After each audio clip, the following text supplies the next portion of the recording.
हिमालय सेरफां संख्रै हाजो ससाइटिनि मोनसे बाखनायजाथाव हाबाफारि सुबनखाता निकासि दिरों दैमानि सायाव बायनानै थानाय औवानि सायखंखौ रायजोनि खाबुनि थाखाय फोसाबना होदों हिमालय सेरफां संख्रै हाजो ससाइटिया।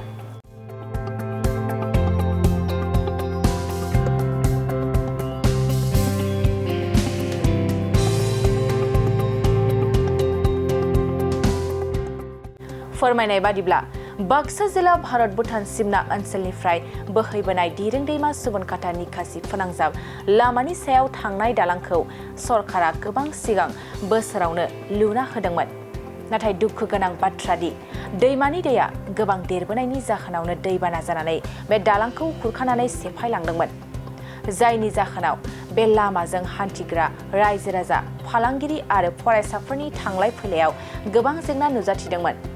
बेनि थाखायनो रायजो राजा आरो फरायसाफोरनि हान्थिनाय खाबुनि थाखाय हिमालय सेरफां संख्रै हाजो ससाइटिया दिनै गावनि सिपिनि रां बाहायनानै बे दालांखौ फोसाबनानै होदों।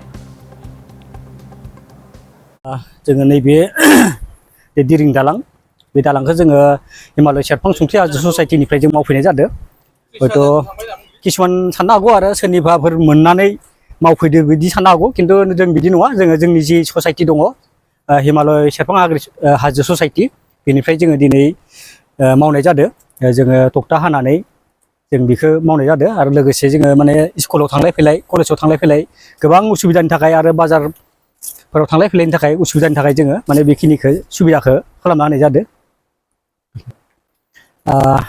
बेखौथ' खोनानाय मथे सेंसन जाबाय होननाय खोनादों, खिन्थु मावगोन ना माला बेखौ जोङो दासिम फिक्स बिदि मिथिनाय जाथ'वाखै।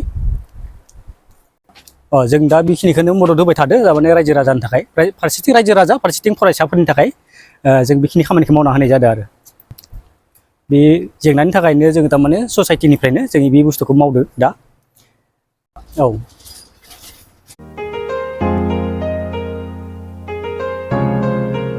मोनसे फोसावथाय नोंथांमोननि थाखाय मोनसे गोजोनथाव खौरां लानानै फैदों। अदालगुरि जिल्लानि सिङाव थानाय डिमाकुसि बरंगाजुलिनि पिपल हलियाव लानानै फैदों नोंथांमोननो लेब्रा मुंनि गंसे गोदान रिजर्ट। नोंथांमोना बे लेब्रा मुंनि गंसे गोदान रिजर्टखौ तामुलपुर रडनिफ्राय फैब्ला सुख्लाय ब्रिजनि आगदा आरो अदालगुरि रडनिफ्राय फैब्ला सुख्लाय ब्रिजनि सिगाङाव आगसिथिंजाय मोननो हागोन।